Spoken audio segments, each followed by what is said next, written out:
Hello everyone, welcome to my YouTube channel. तो आज हम लोग देखेंगे कि फंक्शन क्या होता है और ये कितने टाइप्स के होते हैं। बहुत ही कम टाइम में बहुत ज़्यादा नॉलेज हम लोग कवर करेंगे। ठीक है, चलो स्टार्ट करते हैं। हम लोग फंक्शन क्या होता है। फंक्शन स्टार्ट करने से पहले हम लोग पहले देख लेते हैं कि इनपुट आउटपुट क्या होता है, डिपेंडेंट इंडिपेंडेंट क्या होता है। ठीक है, चलो जैसे मैंने एक फंक्शन लिख दिया y is equals to f of x. ठीक है, y is equals to f of x, इसको हम लोग बोलते हैं इनपुट। यहाँ से हम लोग इनपुट करेंगे। ठीक है, इनपुट वैल्यू इनपुट करेंगे और फिर यहाँ से मुझे क्या आउटपुट मिलेगा। इनपुट मतलब क्या, जो हम लोग वैल्यू देंगे उसको बोलेंगे इनपुट, और जो आउटपुट क्या होगा, जो मुझे फंक्शन देगा। ठीक है, इसको हम लोग इंडिपेंडेंट भी बोलते हैं। इंडिपेंडेंट इंडिपेंडेंट इंडिपेंडेंट मतलब यहाँ के हम लोग कुछ भी इनपुट कर सकते हैं। ठीक है, कोई भी वैल्यू इनपुट हम लोग कर सकते हैं, इसलिए इसको हम लोग इंडिपेंडेंट बोलते हैं। और ये है डिपेंडेंट। डिपेंडेंट क्यों है? डिपेंडेंट ये इसलिए है क्योंकि डिपेंडेंट इसलिए क्योंकि इनपुट वैल्यू पे डिपेंड कर रहा है। जैसे जैसे हम लोग जो वैल्यू इनपुट में डालेंगे उसी के हिसाब से आउटपुट आएगा। तब इंडिपेंडेंट वैल्यू जो भी हम लोग इनपुट करेंगे उसी के हिसाब से आउटपुट आएगा। तो कहीं ना कहीं ये जो डिपेंडेंट वाई है एक्स के ऊपर डिपेंडेंट है। ठीक है, इसको हम लोग बोलते हैं function. y is equal to f of x, ये क्या है? एक फंक्शन है। ठीक है, ये एक स्टैंडर्ड रिप्रेजेंटेशन है फंक्शन का। चलो हम लोग स्टार्ट करते हैं फंक्शन की डेफिनेशन और ये कितने टाइप्स के होते हैं सब एक एक बारे में देखते हैं हम लोग। ठीक है, तो function is a special type of relation in mathematics. Function क्या है? एक स्पेशल तरह का रिलेशन है। ठीक है, जैसे हमने रिलेशन पिछले चैप्टर में हम लोग सेट रिलेशन पढ़ा था, तो ये भी क्या एक स्पेशल तरह का रिलेशन है। ठीक है, मैथ्स में that associates each element in a set called domain to exactly one element in another set called codomain. For every input there is only one output. This is define the property of a function. चलो हम लोग देख लेते हैं क्या बोल रहा है, ये क्या कहता है, ये लाइन क्या कह रही है। ये लाइन क्या कह रही है चलो पहले इसको इरेज कर देते हम लोग।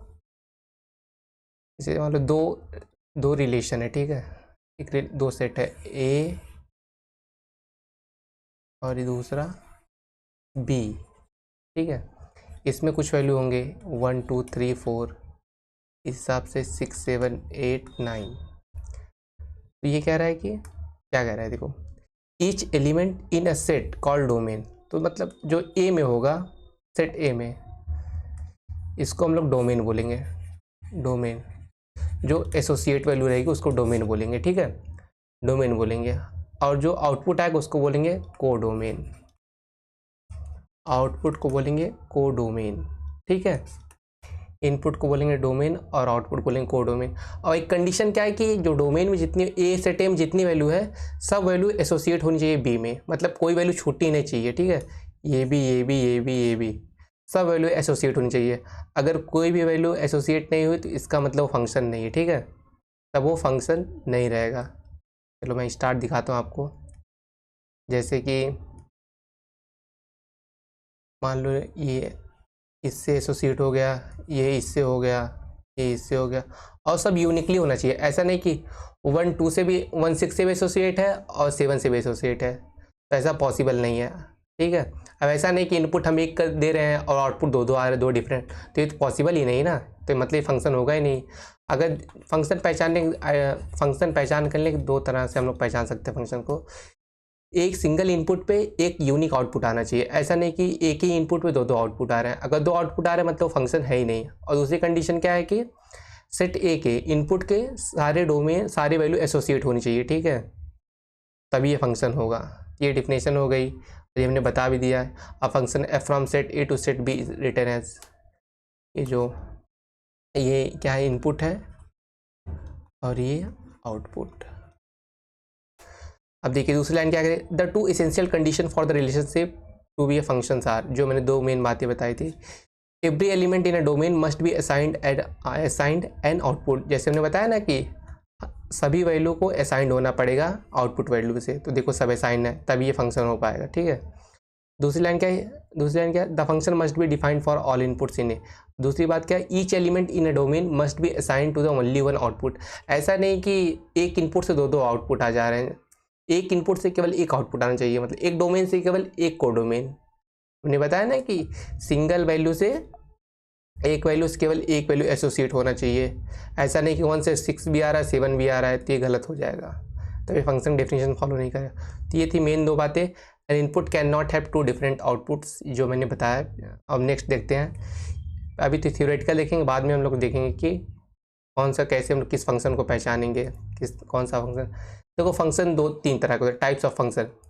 1-to-1 फंक्शन जिसको हम लोग इंजेक्टिव फंक्शन बोलते हैं, onto function, surjective function, bijective जो दोनों 1-1 भी हो और ऑन टू भी, तो उसको हम लोग बोलते हैं बाइजेक्टिव। तो चलो हम लोग देखते हैं कि इंजेक्टिव फंक्शन क्या होता है। Different inputs have different output, different inputs have different output, different inputs 1 2 3 4 5 मान लो कुछ भी इधर है, तो इनपुट डिफरेंट इनपुट हो और डिफरेंट आउटपुट भी आए, तो उसको हम लोग बोलते हैं इंजेक्टिव फंक्शन। जैसे कभी कभी क्या होता है, y is equal to x square आ गया, ठीक है, y is equal to x square आ गया। अब इस वैल्यू में क्या है कि चाहे +2 रखो चाहे -2 रखो, आउटपुट क्या है, सेम ही आएगा। अगर +2 रखेंगे तो 4 आएगा, -2 रखेंगे फिर भी 4 आएगा, +2 रखेंगे फिर भी 4 आएगा, और -2 रखेंगे फिर भी 4 आएगा। ये 1-to-1 फंक्शन नहीं है, इसलिए बोला different inputs have different outputs. Onto function क्या होता है, every element in the codomain is mapped by some elements in the domain. मतलब ये जो कोडोमेन है, कोडोमेन, इसमें क्या है कि सभी वैल्यू मैप्ड होनी चाहिए। ऐसा नहीं कि मान लो जैसे इसमें 4 वैल्यू दिए 1 2 3 4, तो हमने बस केवल इसको 2 को मैप कर दिया, इसको मैप नहीं किया, ठीक है। अगर केवल एक को छोड़ देंगे तो ऑन टू फंक्शन नहीं होगा। ऑन टू फंक्शन तभी होगा जब कोडोमेन सबसे मतलब असाइंड होगा। हम लोग आसान भाषा में लोग कह सकते हैं कि codomain equal to range, codomain is equal to range. इसको जिसमें जितनी वैल्यू रहती है सबको रेंज बोलते हैं, जितनी ऑल पॉसिबल वैल्यू। अगर जब कोडोमेन रेंज के बराबर रहेगा तो तभी ये ऑन टू फंक्शन होगा, और जब 1-1 और ऑन टू दोनों होगा तो हम लोग इसको बोलेंगे बाइजेक्टिव फंक्शन। तो फंक्शन चैप्टर में बस इतना ही था थ्योरी में। बाकी डोमेन रेंज के बारे में हम लोग अच्छे से बात करेंगे। तो बस आज के लिए इतना ही, मिलते हैं नेक्स्ट वीडियो में, और सब्सक्राइब करना ना भूलना क्योंकि ये भी इम्पोर्टेंट है, ठीक है। Bye bye.